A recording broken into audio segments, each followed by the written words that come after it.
What is one thing from your profession that everyone should know? I'm a lawyer. If you've got a problem, collect evidence. When you testify during the lawsuit, your word means little. You may lose the case due to lack of evidence supporting your side, regardless of what actually happened. I've seen good people, including my own clients, lose cases where I had no doubt they were in the right just because they had nothing to show for themselves except their own say-so. The way you overcome this is by getting evidence while the problem is happening. Get people to put things in writing, including even yourself. Even if you just take down notes and put the date at the top, and put them in a drawer. That's a lot better than nothing. It makes sense. Memories get foggy as time goes on. Take notes, get things in writing, and hold on to everything. It'll pay off down the line. Janitor. The antibacterial solution you get in the stores will not kill all the blood-borne pathogens. You need to bleach the frick out of whatever touched it.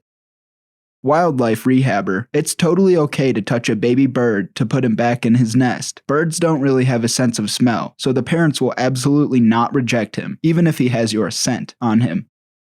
I work in a reservations call center for a hotel and previously worked at the front desk of a hotel. Always ask for upgrades. When I worked front desk, I could easily upgrade you to a suite if we had one available. No loss for us as it would be sitting there empty anyways. At my reservations job now, we're able to adjust pricing, give free perks, etc. I'm not saying to rip into us and say, well, give me free crap. No, but always ask if they can do anything special for you or if an upgrade is available, especially when you check in. Edit. Holy crap, this got a lot of attention. Okay, a lot of you are asking me how to ask. In my opinion, it's best to ask in a half-joking manner. Oh, and do you have any bigger rooms you could move us to for free? Haha, the front desk will check for you. Another way is to say it's a special occasion and ask if they can do anything special, since most hotels do. Honestly, we get asked this a lot. We're not going to be annoyed with your asking. Just don't try and yell at us over it, and don't expect it. If you get it, great. If you don't, all you did was ask, so whatever.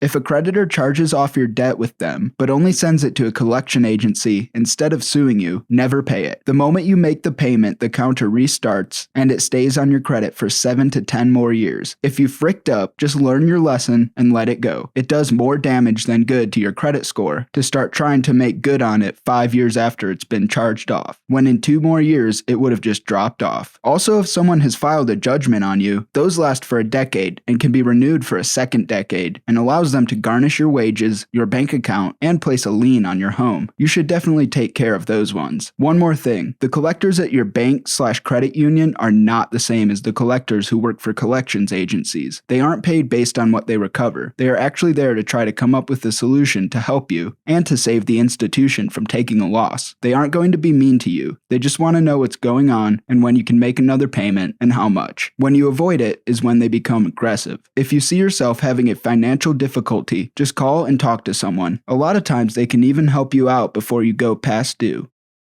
Preschool teacher, your kids will tell on you. They will slip little things into regular conversation that you would prefer we did not know about you. Things like, my daddy's sad, and all we do at home is watch TV, and mommy and daddy said I can't play in the chest anymore because that's where they keep their toys. Yep, that's right. They even tell us about your kink. The thing is, unless you consistently show yourself to be a crappy parent, we aren't going to judge you for those things. The kids usually share these things because A, they feel safe with us and trust us, B, there is some piece of info in their revelation that is truly important to them, and or C, they are trying to make sense of adults' actions with a child's mind. We know this and will take the information, so please give us the same benefit of the doubt that we afford you. Edit. After reading all the comments, I think I should clarify that, yes, I do know that children lie a lot. Lying is a very normal part of development and is not too difficult to spot if you know each child in the classroom well. I've been doing this for quite a while now, and my experience has shown me that most teachers are very discerning when it comes to students' stories from home.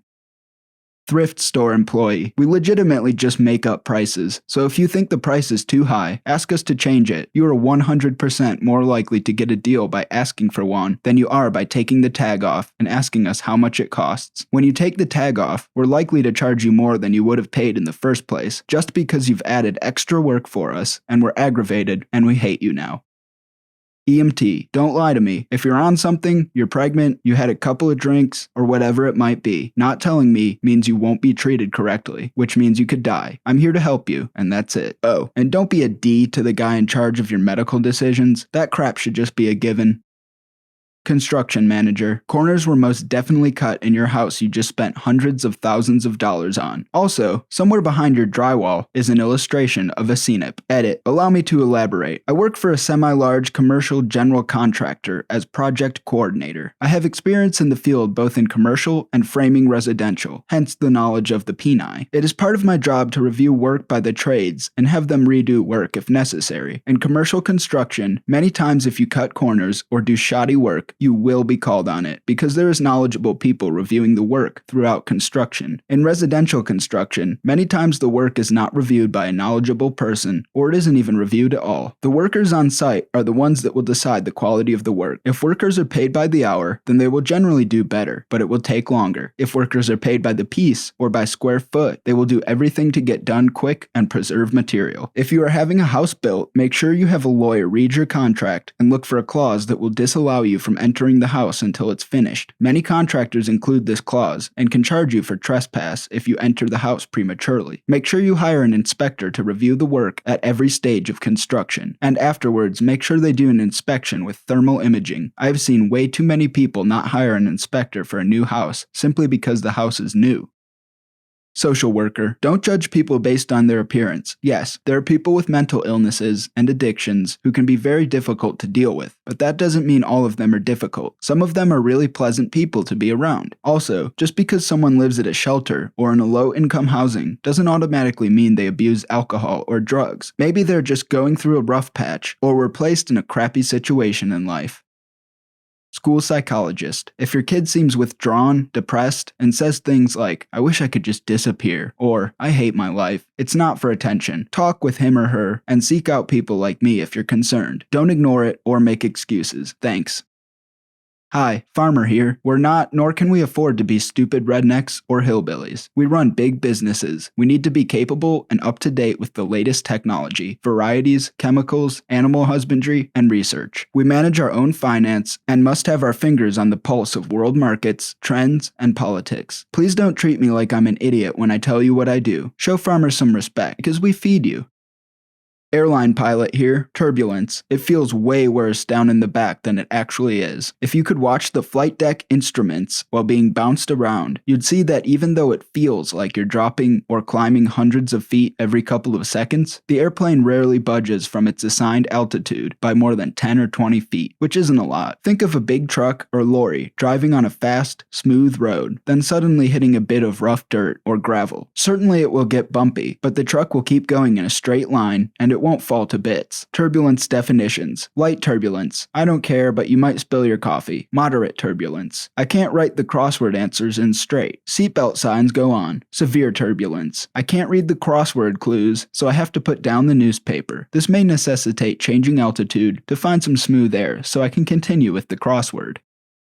Pilot. Engines aren't fully required for an airplane to fly. They will fly perfectly fine with no engines. Seems like so many people think that when engines quit, the airplane just falls out of the sky. Not so. All airplanes can glide, some better than others, but they all can. Engines don't make the airplane fly. They just make it climb and maintain speed and altitude. You can always trade altitude for speed and vice versa until you run out of one or the other. Look at the space shuttle, for example. It comes from outer space and lands on a specific runway with no engines whatsoever. And it's a terrible glider.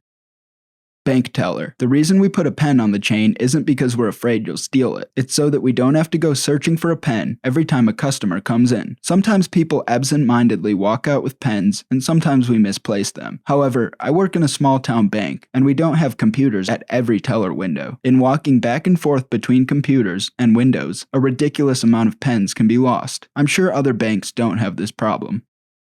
Psychotherapist. You don't need anyone's permission, not even your own mind's, to live a life full of the things that matter to you. Happiness is not the absence of pain, but rather the willingness to ride out the painful bits in order to live the life you want. Professor. We inflate grades dramatically because higher education has been turned into a business, and we are pressured to keep the customers, students, happy, especially since 70% of us are part-time, fire-at-will employees.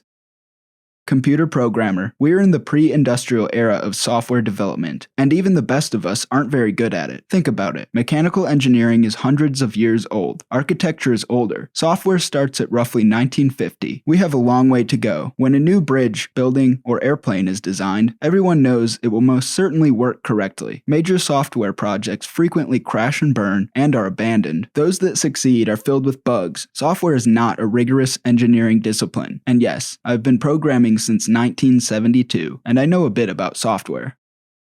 EMT. Ambulances are not safe vehicles. They are top-heavy boxes filled with sharp edges and pressurized oxygen tanks. We are usually moving around in the back, without a seatbelt, helping our patients. Please drive safely around us. This might seem obvious, but the truth is, I get cut off in the ambulance more often than in my own car. Getting stuck behind us isn't the end of the world. Also, just because our lights and sirens are off doesn't mean there isn't a patient in the back. You could be risking at least 3 lives, just so you can get home from work a few seconds quicker. Don't be that guy. Soldier here. Those with the most war stories probably didn't do much. Those who don't speak of it have probably seen some crap.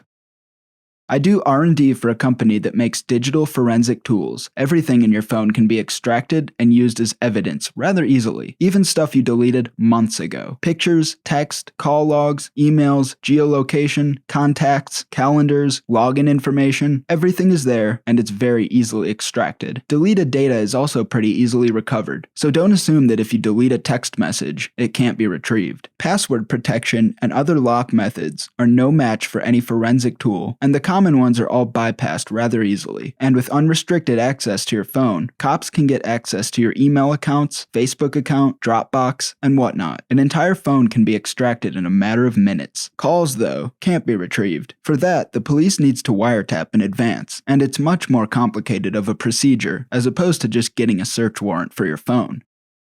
As a healthcare employee, have some form of advanced directives. These are a set of guidelines for hospitals to follow your wishes. These include things like what kind of treatment you expect to receive and to what extent. I'll grant you that advanced directives, most generally DNR/DNI, do not resuscitate/do not intubate, are only really needed when matters are most dire and the patient is unable to speak for themselves. That said, if the idea of living hooked up to a machine for the rest of your life does not sound appealing to you, then you're much better off having this notarized document on file somewhere. Without these orders, any medical facility is obliged to break as many ribs and stick as many tubes in you as they can to keep you alive, even if only by the grace of ventilators and chemicals innumerable. Something that is also a good idea, though I've only actually seen it once, is to have a paper or card of some kind. This gentleman had a neatly folded printout in his wallet, detailing any and all medical conditions he had been diagnosed with, as well as every medication he was on, with the prescribed doses. Upon admission to a hospital, there are a battery of questions and tests that are administered, but having a clear list of what's going on makes all of that moot, especially if you're in the unfortunate situation of being unable to communicate. At the very least, everybody should have a healthcare proxy. This is a person who knows and understands your wishes, and has the legal authority to act in your stead when it comes to such choices. I am unsure as to the process required to name somebody your healthcare proxy, as there is documentation that goes along with it that must be notarized, but I'm sure any lawyers out there would have all the details.